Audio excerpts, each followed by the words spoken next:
Hello, welcome back everyone for a new episode in the series of reigniting the fragments of the fourth way and having a series of talks explaining these ideas as they came to the West via Gurdjieff and Ouspensky, called the system of the fourth way. We are outlining some of these ideas as clearly as possible and with the purposes of practical application of them. And this is episode number 8. Below you will have access to the previous episodes. They are all tied to each other like a beautiful architecture. And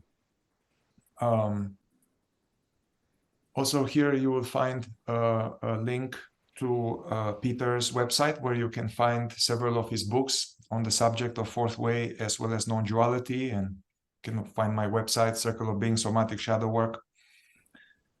And as well as there's another playlist that you'll find here, which is made almost to help make this knowledge more practical. It's a playlist called Toolbox of Practices. Each one of them has a short video with some experiential practices inspired by the fourth way, exercises to verify these teachings. Oh yeah, I forgot to say last episodes, and it's really important. These ideas, they do not belong to us, to me and Peter. If they were to belong to just us, me and Peter, it would be another product of usual mind, creating theories and ideas. But these ideas come from a higher mind, conscious mind, and the purpose of these ideas is to awaken in the recipient of these ideas a desire to grow, to wake up, to know the truth. And the purposes of this knowledge is to awaken this interest and then to provide as a helpful map and helpful tools in the process of digging ourselves out of the hole of sleep and misery. So try to be open, don't believe us, be open, try to verify for yourself. In episode number 6, we started to talk about what is called obstacles to self-remembering or obstacles to awakening. And we outlined them there quite briefly. And then we started to tackle each one of them. So once again, the 6 obstacles to awakening, as presented by Gurdjieff and presented as areas, practical areas of exploration. These are areas where we are most asleep, most identified, and these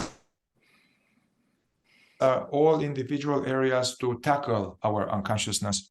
So those areas are imagination, daydreaming. This is the first obstacle, which we tackled in episode number 7 last time. The second obstacle is identification, which is a big one, and we are going to tackle it this episode. And the other ones would be inner considering, which is another form of identification with the imaginary picture we try to project so others can see us and like us, respect us, recognize us, and all this dance we are doing to be liked and avoid being judged and fulfill people's expectations, get approval. That's inner considering. Another obstacle that we are going to tackle later will be lying. Lying takes many forms, out of which being out of integrity and lying to others and being a sneaky bastard is just the least of the problems. There are other forms of lying, more harmful, that keep us stuck. Another obstacle is unnecessary talk. Unnecessary talk, which is an extension of this unnecessary thinking. And did I touch on all the 6 ones? Oh yeah, and then there's one more, actually one big one that we are going to tackle at the very end, the non-expression of negative emotions. So these are the 6 obstacles. And today, and all of them are ways in which we are identified. ways in which we are asleep, ways in which the Peter, the Mihai, the body mind operates when there's no one home. That's what happens when the master, when self-consciousness is not there. The machine operates in a clanky way, So these clanky ways of operating that create suffering and multiply suffering are these obstacles. And we have been talking, I think, one of the episodes before, about the main weapon, main practice, main tool, as well as aim, is the practice of self-observation, witnessing phenomena in the present, and the practice of self-remembering, like awareness, being aware of being the being which is aware of the phenomenon. So self-remembering, self-observation are the sword and shield we are grabbing in this assault and spiritual warfare on sleep, to tackle these foes, these obstacles. So let's get now with the imagination. Imagination. You mean identification? Sorry. Identification. We tackled imagination last time. So identification. And it is said from one angle that identification, from one angle, a condensation or summary of the whole fourth way teaching in one sentence will be: remember yourself always and everywhere, from Gurdjieff. Remember yourself always and everywhere. And if we were to condense the whole fourth way teaching in one word, I saw this somewhere, Peter, it will be de-identify. De-identify. So, and from one angle, all the obstacles, all the forms of sleep would be seen as a form of identification. We are going to touch upon also how other traditions, yogic, Buddhist, Sufi, non-duality, also touch upon this concept of identification, attachment, non-identification. And Gurdjieff was talking about this is hard at the beginning to be aware of identification, because in the regular state of humanity, the state of waking sleep, we identify all the time. So it's very hard for the fish to be aware of the water. So let's just start here the discussion, and maybe I'll throw some questions. What is identification? Who is identified? Who is identified? And then we identify with what? With what? And how does this identification process happens? How to de-identify? Who is de-identifying? And why? Why all this big deal about this? So I think I'll throw the ball at you, Peter, to start us off on this exploring identification.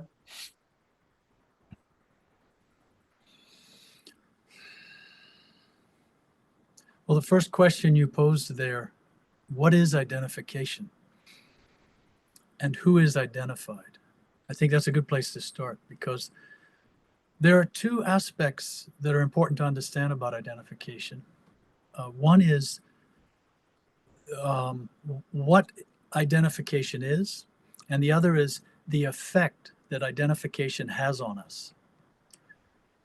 It's not as easy to understand in the beginning what is actually identifying, what is identified, because it's consciousness that is identified. And in our case, consciousness is identified with the four lower centers.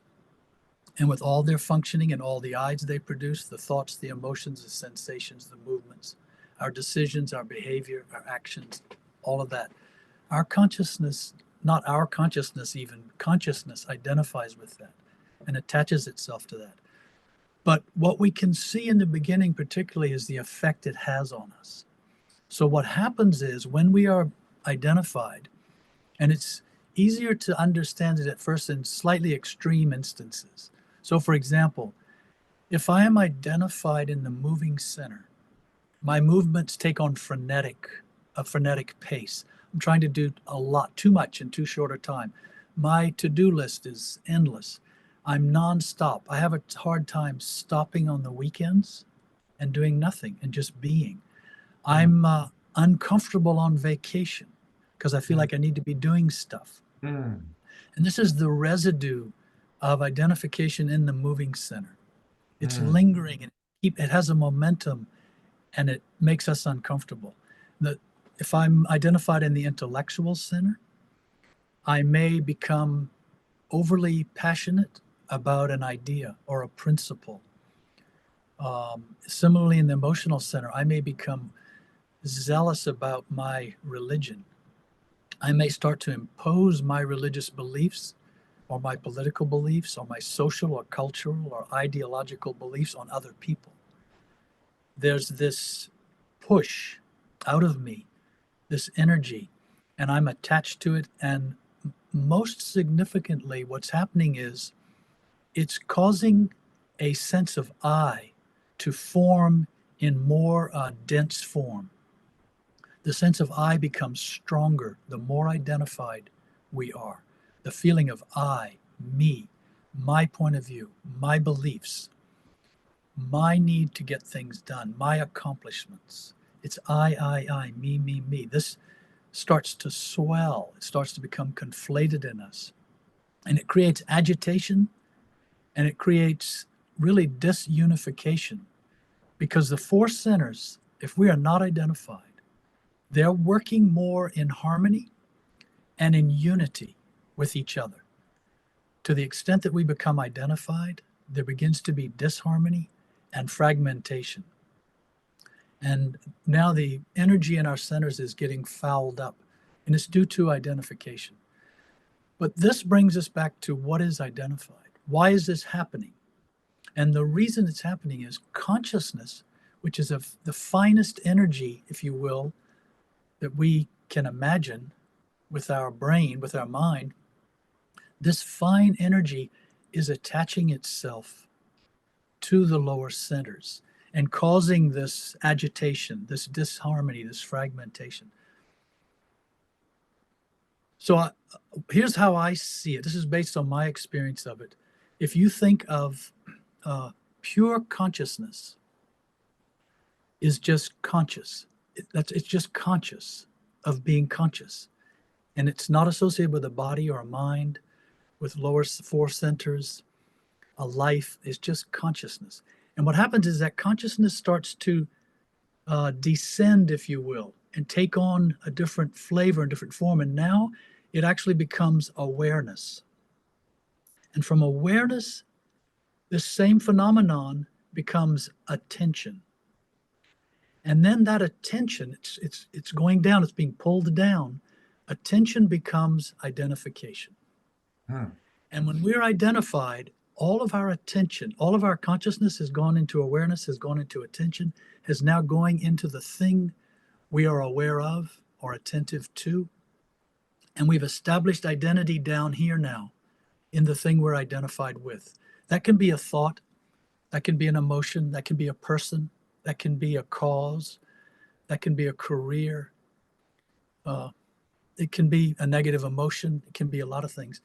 But now this consciousness has dropped into lower dimensions, really, of itself. And now it has formed itself as a sense of I in the four centers, in the body and mind. And now the trouble begins because of this identification. We suffer unnecessarily. We're hurried in our life. We worry. We have desires and fears, and we think we need something to complete us, to fulfill us, to give us purpose, to give us meaning, to give us satisfaction, to give us happiness. All that's happening because we are identified. The trouble is, one of the troubles you might say is that Now it is this sense of I, which is identified, and you know it. You know you're identified when you hear about this.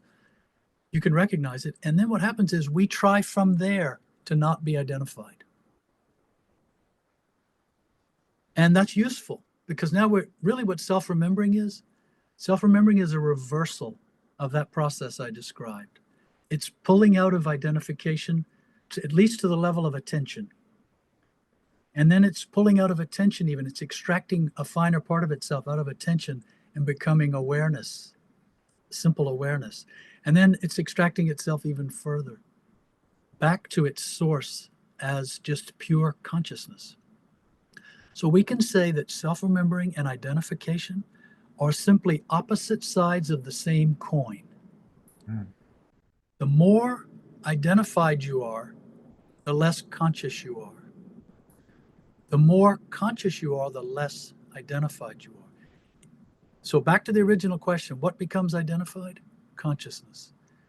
But until we can intuit, fathom what that means in us, we're left to observing the effect it has on us and recognizing, wait a minute, I've collapsed into something, a thought, an emotion, a person, an event, a task, an explanation.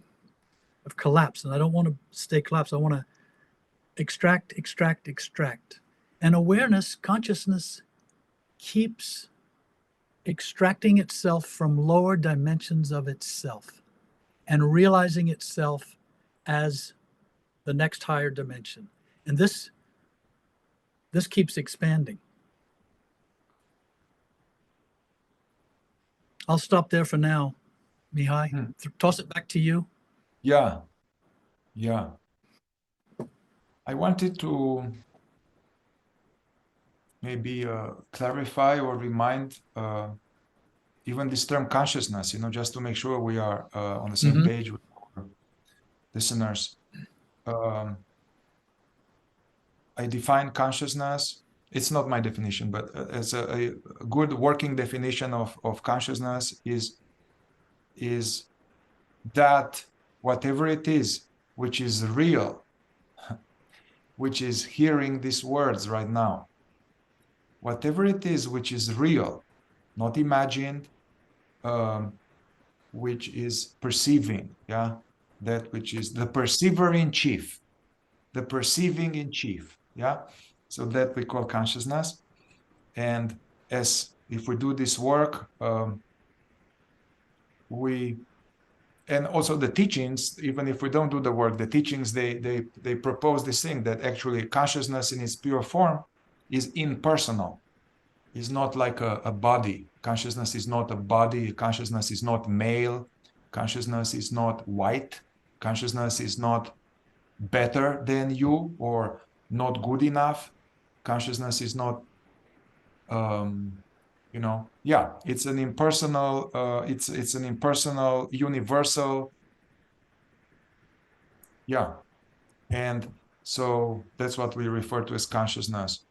And then what struck me is that as you describe this process of consciousness, that which is aware, being in the state of not knowing itself as the isness, we are using words, not knowing itself, then it's some kind of, also it's designed to handle this world, as a baby, you're designed to look for the nipple and then keep looking for stuff. So, right. So looking for stuff for happiness. So somehow that consciousness unaware of itself is sucked into the functions and is sucked seemingly into the thought.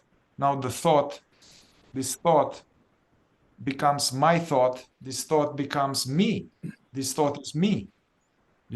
Or that which is aware is being sucked / identified into a mood, like a sadness or irritation or melancholy or unworthiness, a mood of unworthiness. And then it somehow becomes this: I am unworthy, I am unlovable, I am sad, Yeah. So somehow, as you said, somehow descending, not knowing itself, descending, being sucked, sticking to some fragment, that's sticking to a fragment, sticking to a small object, a thought, a passing emotion. Then it becomes this feeling of I, me, as a separate. Yeah. So this feeling of me, feeling of I, they talk in non-duality as well. The me feeling, the me thought, it refers to the separate sense of self, separate self, which in the traditions they say, well, it doesn't exist. Separate self, struggle with the separate self, but also the separate self doesn't exist. The separate self is like an optical illusion created by that which is aware, identified itself with a thought. Let's say, with the thought that I am stuck in my relationship, or I am unworthy of love. Yeah, now it becomes like instead of being this impersonal, aware, expanded, mysterious mystery of the divine presence that we don't know, instead of being that which it is with all its qualities, and it becomes like a separate, independent me with the feeling that I am independent, separate, independent, separate from the world, separate from other people, separate from God, separate. And that is, yeah, that wouldn't have happened if consciousness knew itself, and if consciousness stayed at itself. Yeah, then you see, by identifying the identity becomes now in this small me. The identity is now me, which is not investigated usually. It's me as something mysterious, but which is based on the body. Me as And the body. me is mistaken, I is mistaken as consciousness. Say it again. I, the sense of I, the sense of the separate self, is mistaken for consciousness. Yes. And then, ironically, this separate self, this imaginary I, struggles with itself. Yeah. It's a loop. And Yeah. we stuck in that loop. Even in spirituality, we can get Yeah. stuck. And in this, the separate self, part of the separate self, a part of imaginary I wants to get out. It imagines it wants to get out of the loop. And then Yeah. it struggles against itself. By Yeah. virtue of struggling against itself, consciousness remains identified and the loop just continues. And this is a big step when a person realizes what I just said and consciousness recognizes itself outside of that loop. Now self-remembering takes on a different dimension of meaning and truth. I was also thinking, Mihai, that you can think of identification as psychological gravity. It's like this gravitational pull. It's a universal law. This is another thing. We're talking about a universal law. And for whatever reason, let's put it this way: the source of consciousness projects all these forms in the universe out of itself. And then ironically, it goes chasing after them at the same time, unconsciously. And there's this there's a gravitational pull. And what happens is consciousness goes looking for identity and security in form. And the form this usually takes with us, of course, is this feeling of I, as a person, as a human being. And then we continue in that loop to look for more and more identity and more security in that identity. And you said it begins with looking for the nipple. And in a sense, that's true. And that the rest of our life becomes like that. It's security and identity, safety, form. It's about gravitational pull into form. Yeah. Yeah, that's interesting here. what the traditions speak, fourth way included, as well as I can't help but be aware of the non-duality and the Kashmir Shaivism and the Zen. So yeah, identification is the universal impersonal consciousness, the totality, or Jean Klein will call it the globality, the globalite, that in which everything arises, that is unaware of itself, and it becomes a fragment. So the totality becomes a fragment. The $1 billion, which is infinite, becomes like a penny. And then yeah. So the impersonal big consciousness becomes me as a thought, me as a feeling, me as a resistance to feeling. And then this sense of separate me with what is the current identity in the second state, coming back to the fourth way, in the second state of consciousness, it means that the consciousness, that which is aware, is pulsating at the level of self-forgetfulness and is sticking, identified with every I that comes along, with every fragment, every I, I want a donut, I don't like this guy's an asshole, I'm better than them, I can't be myself, I am unlovable, I want a nipple, I don't want this, so all of these many I's, yeah, in this state of low state of consciousness that forms this separate sense of me, which is illusory. This comes with two afflictions that we struggle to escape. It comes with the sense of lack. The separate sense of me comes in a package deal with a sense of lack. Something is missing. Something is not quite right. And then fear, because there's the belief and felt sense that I'm separate and time-bound and perishable, damageable. Then there's a sense of lack and a sense of fear. And so at the core of this sense of me, it's lack and fear, and the dynamism of solving this lack of fear by trying to complete itself in a continuation of the milk. And the milk was necessary. We needed milk, we really needed milk to survive the body. But so the sense of lack goes into trying to fulfill itself through objects, happiness outside of oneself. Society has these recipes of happiness. Go and get a bachelor. That's what they told me. Go and get a bachelor. I'm grateful that I did get a bachelor, in case my mom is listening. I'm very grateful, Mom. So go and get a bachelor. But the other objects are like, hey, get a relationship, get a car, get this woman, get this happiness, get this happiness through some experience. Yeah. And we spend all our life in this seeking dynamism. And if we are honest, we are perpetually frustrated and fulfilled. Yeah. Also, we carry this sense of fear that is repressed. Usually, we're not aware of it. There's a fear of death, fear of ending, fear of me ending, fear of sickness, fear of not existing, and all the fears are coming with that we're trying to alleviate in security, trying to get security in that which is unsecure. So, yeah, and so, but the whole problem is that consciousness lost itself, seemingly, and is sucked into a fragment. But if we reverse engineer this, because we are interested in it, we love it, and we put time and effort into it for many years, we reverse engineer this, then consciousness gradually starts to know itself as that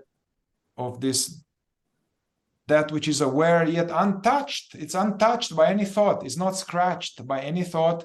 Consciousness, that which is aware, is not scratched by any emotion. Hasn't been scratched by any trauma that happened. Yeah. So, and that's because it's a different dimension. Right. This is the thing. Consciousness is not the same as our body or our mind. It is a different dimension. It's hard to understand this. So what happens in a lower dimension never touches a higher dimension. Yeah. Like the images in the mirror are not scratching the mirror. Yeah. So my point here is we reverse engineer and there's more self-remembering and self-knowledge. The more the self-consciousness knows itself, the real self, not the imaginary separate self, but the real consciousness knows itself, then it starts to gradually or suddenly, but for most people gradually, there's more sense of okayness, more sense of fulfillment without anything from the outside. There's more sense of fulfillment, because as they say, the consciousness as it's in more pure form is Sat Chit Ananda. So it's like the aware knowing peace or bliss. So there's fulfillment from within itself. So And it also takes the form of, it's a lack of the need for fulfillment. The desireless state. Yes, there's simply a lack of need for fulfillment. When we're identified, we feel there's a need for some kind of fulfillment or what's the word? Affirmation from others, of all of this. There's a need. We need something to fulfill us, to make us happy. But then consciousness is absent of that. Those things are absent. There's a lack of a need for fulfillment. There's even a lack of unhappiness. Yeah. It's not that suddenly we're full of happiness and full of fulfillment, because consciousness isn't like that. That evaporates in that next higher dimension. In fact, it cannot exist in that higher dimension of consciousness. It can only exist with identification. Say this again, please. It can only exist with identification, by means of identification. You mean like misery or unhappiness? Yes, it's the result of consciousness being drawn into a lower dimension of itself and shaping itself as identity. We could even say, in one of the previous talks, Mihai, I mentioned that I heard this from somewhere else and I adapted it. The idea that each I that comes through, each impulse, let's say, is like a lowercase I, but it doesn't have a dot on the top yet. And when we identify with it, whatever it is, a thought, emotion, sensation, a mood, we put a dot on it. That means now it has become me. It's a full-fledged I. Even though it's a lowercase I, it's still I, yes?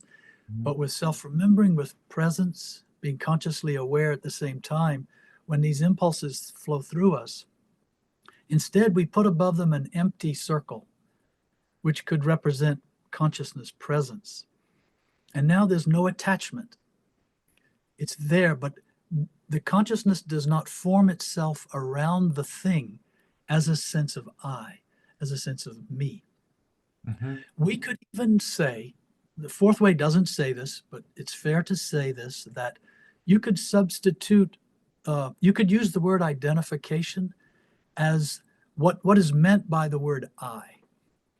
Anytime we feel a sense of I, as a sense of I in this body, this mind, it really means identification. That's how subtle it is. I could be seen as representative of the whole word, identification. So every time you think I, you can think identification.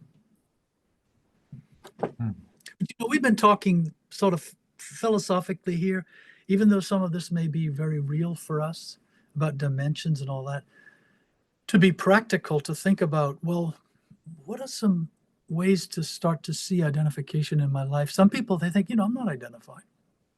I'm pretty calm. My life's pretty organized. Got pretty much what I need. I'm not worrying about the future too much. I'm not bent on anything in the past. What's the deal?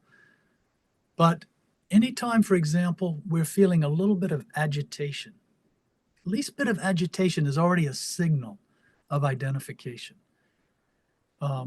Certainly when we lose ourselves in things. And it's like you realize you've been in imagination for the last 10 minutes driving down the highway. What happened is you didn't feel it. It didn't feel frenzied, but you became identified with the stream of imagination. Mm. Consciousness became lost to itself as consciousness, and it shaped itself. It started to experience identity through the stream of imagination. So there are many small ways that identification